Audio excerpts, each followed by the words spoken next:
So I don't know anything about this statement of Director Matibag. But it bothers me to hear this. May nag-pop up na message from a coach telling me na gustong paimbestigahan yung SEA Games. And di ko talaga pinansin. And now Alan brings it up and I am bothered. Ito ba ay eksakto lang na nangyayari o ito po ba ay sinasadya? Katulad po ng pagkakakulong ng ating dalawang senator judge na si Senator Jinggoy Estrada at si Senator Rodante Marcoleta. May 11, hinabol dito sa session hall na to ng mga ahente ng NBI si Senator Bato. May 13, nagkaroon ng enkwentro, putukan, pinipilit ng NBI na hindi sa loob ng Senado, but we have all the evidence that it was inside the Senate. Paulit-ulit yan, biktima na ng speakership ng 2019 yan. Nahuli namin yung PR na sinabi kikiam, pinakain daw mga Muslim ng baboy, when it was chicken longganisa na pinakain. Pero nasiraan na tayo sa Malaysia, Indonesia. What is the pleasure of Senator Judge Padilla? Yes, sir? Magandang tanghali po sa ating tagapamahalang hukom. Magandang hapon din po. At sa atin pong Ginoong Pangulo. Nais ko lamang po magbigay ng isang maiksing manifesto. The gentleman has 2 minutes. Maraming salamat po. A'udhu billahi minasyaitanir rajim. Bismillahirrahmanirrahim. Mga mahal kong kasama, nais ko lamang pong idulog sa inyo ang aking nararamdaman, ang isang damdaming masasabi ko pong nagtatanong sapagkat ang mga nangyayari po sa ating hukuman sa mga oras na ito, hindi ko po alam kung ito ba ay eksakto lang na nangyayari o ito po ba ay sinasadya. Katulad po ng pagkakakulong ng ating dalawang senator judge na si Senator Jinggoy Estrada at si Senator Rodante Marcoleta. At ang kagiyat pong pagdating ng aming mga masasabing galing sa ombudsman, sa akin, at kay Senator Alan Peter Cayetano. At kahapon, pagkatapos pong ng isang araw na mabanggit ang patungkol sa pagpunta ng ating mahal na NBI Director sa Bangkok, at ito po ay kinwestiyon ni Senator Alan Peter Cayetano, kahapon po ay biglang lumabas ang isang pahayag na iniimbestigahan daw po yung patungkol sa pangyayari noong Southeast Asian Games. Ito po ba ay eksakto lang o ito po ba ay mayroong dapat tayong pangambahan? Sapagkat, alam niyo po, ako din po ay dapat ay pupunta ng Iran. Sapagkat isinagawa po ang pagbibigay-pugay sa namatay na kanilang leader, spiritual leader. Pero hindi po ako tumuloy dahil may impeachment po tayo. Tanong ko lamang po sa ating mga kasama, dapat po ba tayong mangamba? Dapat po ba kaming manggamba? At tayo po ay parang eksakto naman lahat ito? Hindi ba po tayo ay malayang korte? Tayo po ay may karapatan na binibigay ng konstitusyon na magsagawa po ng pagdinig na ito. Yun lamang po. Maraming salamat po, Ginoong tagapamahalang hukom. The manifestation of Senator Judge Padilla is noted. What is the pleasure of Senator Judge Mr. Cayetano? Presiding Alan? Officer, Rule 6 of the impeachment proceedings is that the rules of the Senate is suppletory, and if there is anything that affects the honor, integrity, or the functions of us individually or as a Senate here as an impeachment court, someone can rise on a question of personal or collective privilege. I won't do that, but may I just respond to what Senator Padilla said, since my name was mentioned and since the investigation announced by the NBI yesterday seems to be pertaining to this person as chairman of the 2019 organizing committee of the Southeast Asian Games. May I, maybe in the form muna of manifestation, unless the presiding officer or Senate President thinks that I should elaborate on by asking for time on a personal collective privilege, but I don't want to start that. Senator precedent. Judge Cayetano may make his manifestation. For the record, sir. So, first and foremost, sa sinabi po ni Senator Padilla, I won't ask na ipa-play na yung video. So, if the intention was to have a chilling effect, we already have that chilling effect. May 11, hinabol dito sa session hall na to ng mga ahente ng NBI si Senator Bato. May 13, nagkaroon ng enkwentro, putukan, pinipilit ng NBI na hindi sa loob ng Senado, but we have all the evidence that it was inside the Senate. Other incidents, I do not want to evoke a reaction or debate because I want to respect my fellow senators. Much of this has been vented in the media, is in court.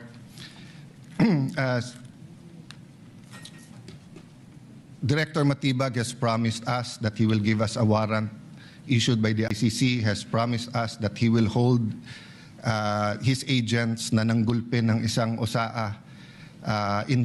He will be the one to implement the contempt order and hold them in his office, but wala ditong natupad. So when I mentioned his name, his position the other day that it was bad taste, walang personal yun. I mean, regardless kung sinong, even if it was a secretary, an alter ego of the president who wrote the prosecution team or the defense team to say, pwede bang next week kasi may seminar, I would have said the same thing, di ba? Na, look at the gallery. Kompleto parati dyan from Congressman Ace Barbers to many Congressman Ridon. I won't name all of you, but you're busy people. But you think this is important, so you take time out and you are here.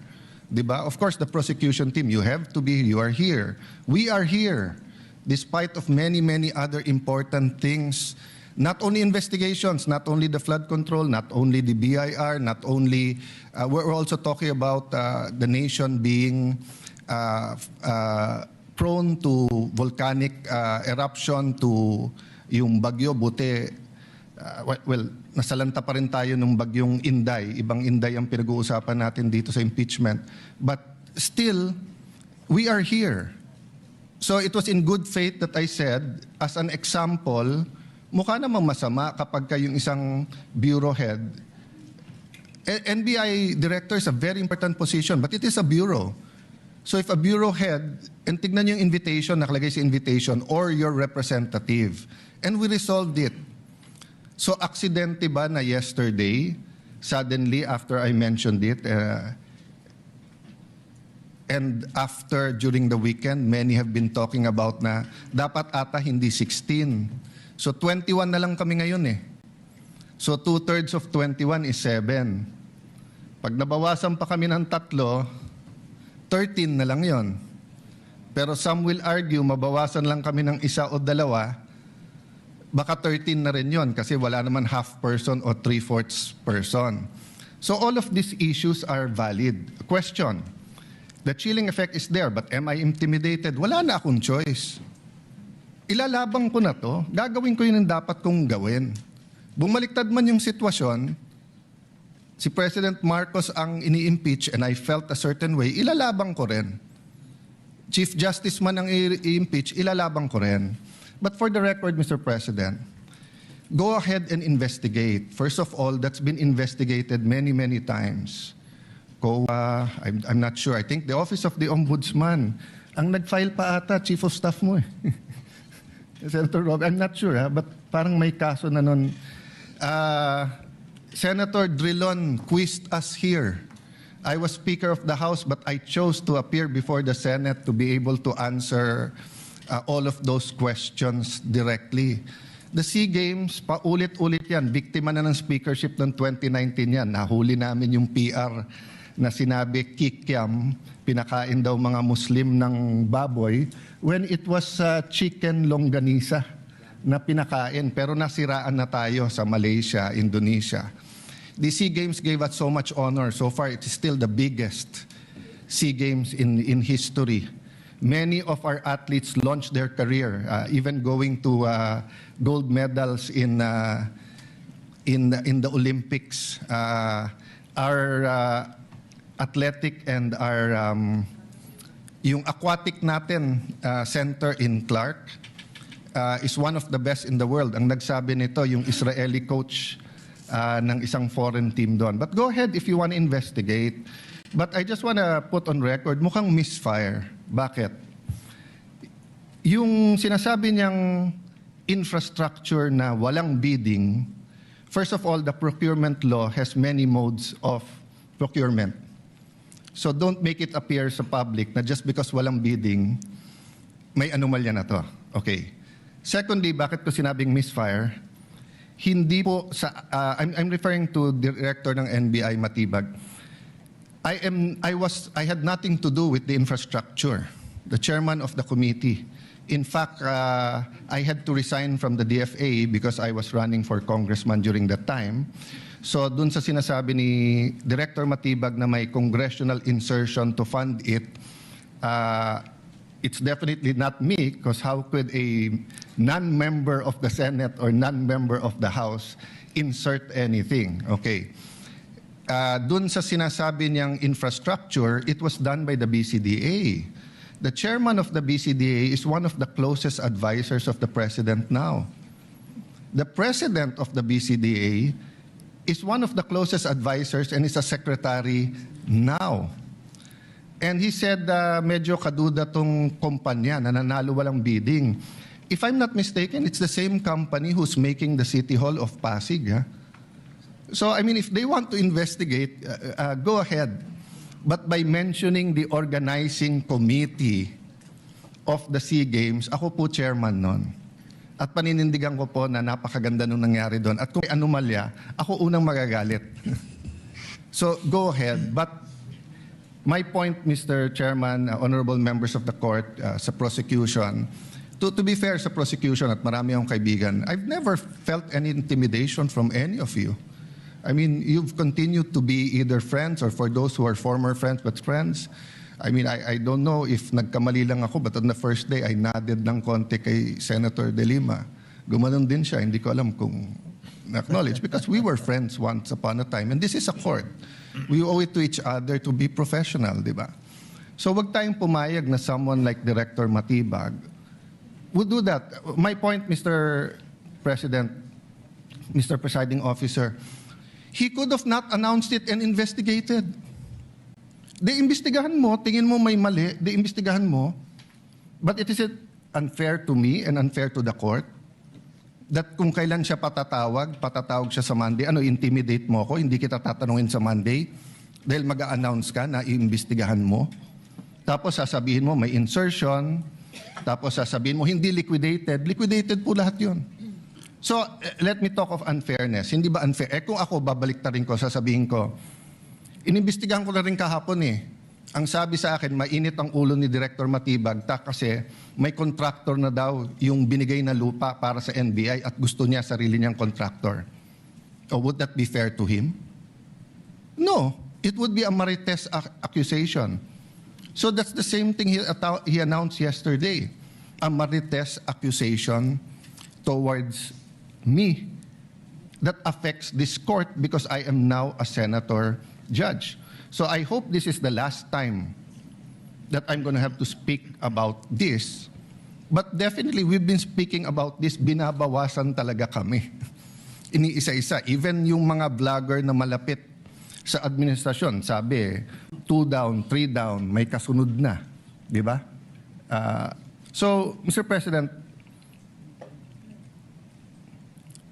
I want this impeachment to be a test that the 1987 Constitution works and that despite political differences, the prosecution and defense, I saw them after the first or second day, nagkakamayang kayo.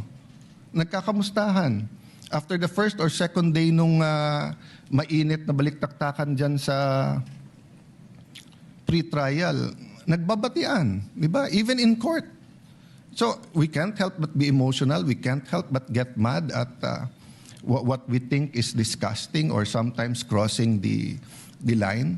But is there any question that for this verdict, whether it's for conviction or acquittal, to be accepted by the Filipino people, we have to make sure that the integrity of the court is intact. I will admit to you, nahirapan po ako. Wala si Senator Marcoleta eh.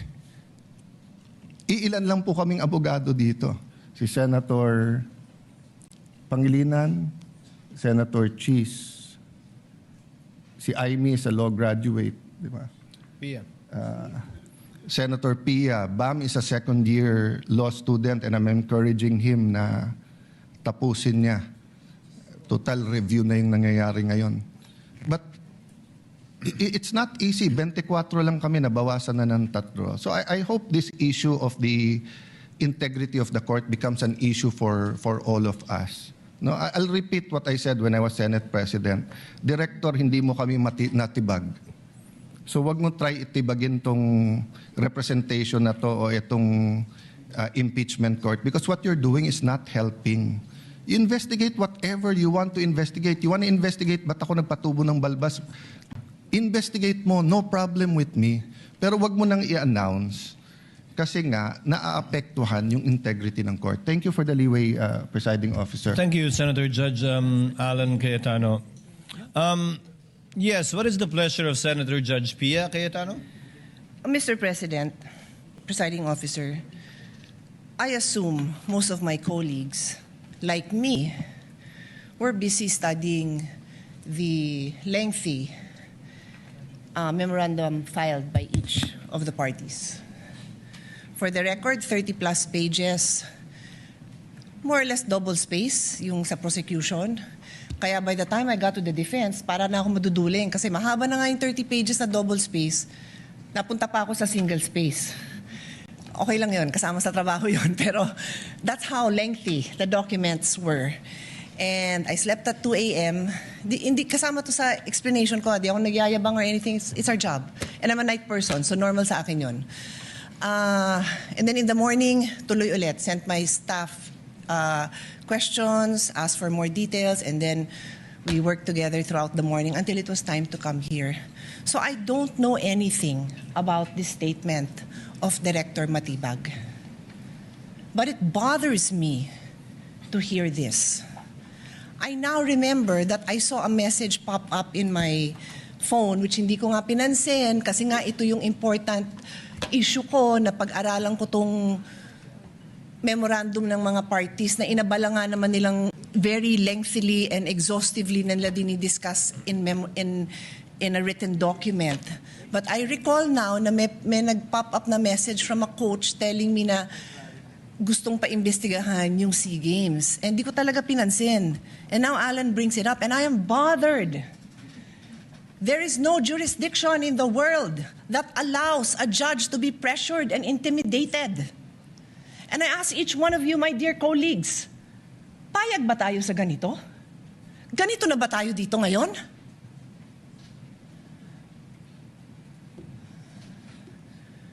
Don't we want a better country for our children?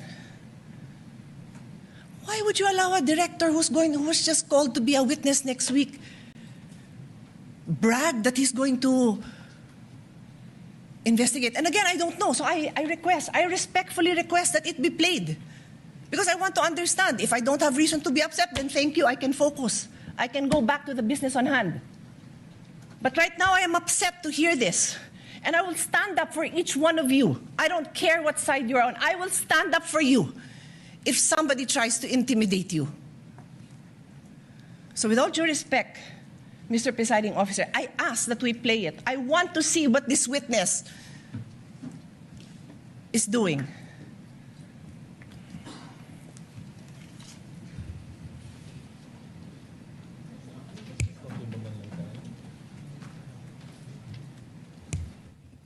Presiding officer declares a brief recess.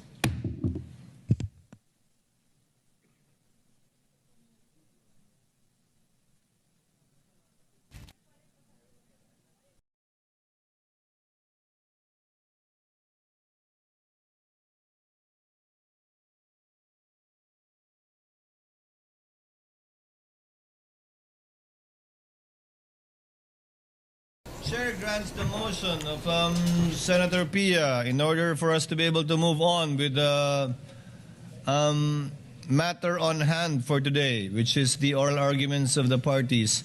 Chair therefore instructs the tech to kindly play the 1-minute video for Senator Judge Pangilinan is recognized. Thank you, Mr. Presiding Officer. We share, we support the position taken by the presiding officer, but we'd like to place on record that the good NBI director will be here on Monday. So my initial view is that we should be able to do this on Monday, but I will yield to the ruling of the chair, Mr. President. We thank the understanding and magnanimity of Senator Judge Pangilinan. The tech is instructed to play the more or less 1-minute video alluded to and requested by Senator Judge Pia Cayetano.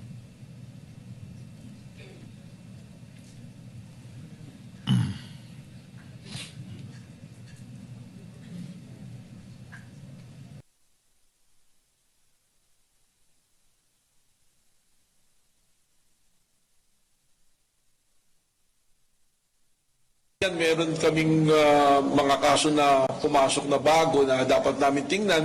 Kung maalala nyo, pumunta kami ng Clark because we were given 70 hectares for the NBI Academy. So magkaroon kami ng relationship sa Clark. Nakita namin dun yung parang sports complex na ginamit ng SEA Games, yung sa Philippine SEA Games Organizing Committee. Well, nakarating sa amin, may titingnan kami rito, may kailangan kami imbestigahan dahil nakarating kami rito, bilyon-bilyon pala yung pumasok dito na pera na unliquidated. At mayroong private company rito na na-involve na binayaran ng 10 billion at ang pagbabayad insertion sa GAA na hindi binayad. So ito, imbestigahan namin to. Malaking kaso rin ito. Actually, may parang code. Ay, iba pa yun, yung sa Caldero na kaso, I think it's ongoing, pero sisilipin na rin namin. Ito yung tungkol dun sa, it's a Malaysian company na sila yung nag-build ditong sport area na to. Walang bidding, tapos nabayaran ng mabilisan na 10 billion yung halaga, congressional insertion. So, sisilipin namin to. Katunayan, meron kaming mga kaso na pumasok na bago na dapat namin tingnan. Kung maalala nyo, pumunta kami ng Clark because we were given 70 hectares for the...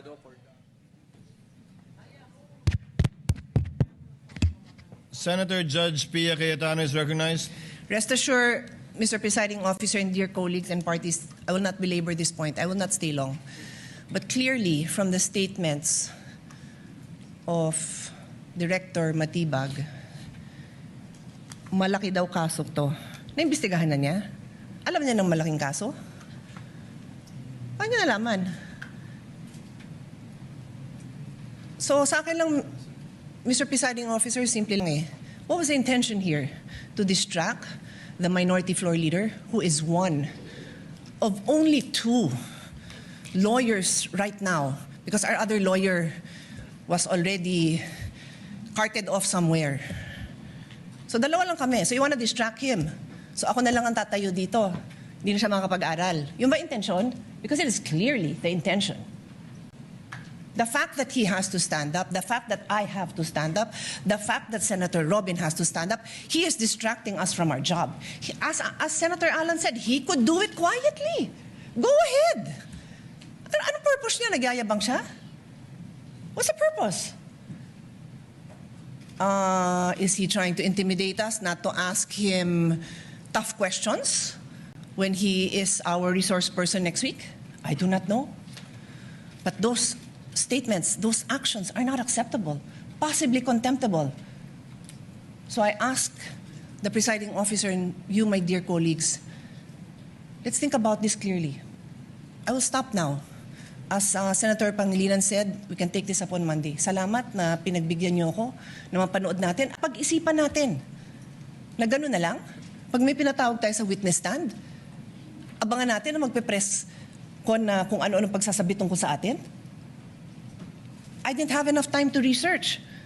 But clearly, I know that there's jurisprudence that does not allow a judge to be intimidated. And if hindi pa nanakot yun, then I don't know what is. Kung hindi pa ninindak yun, then I don't know what is. Hindi tayo sensitive. Sanay tayo dito.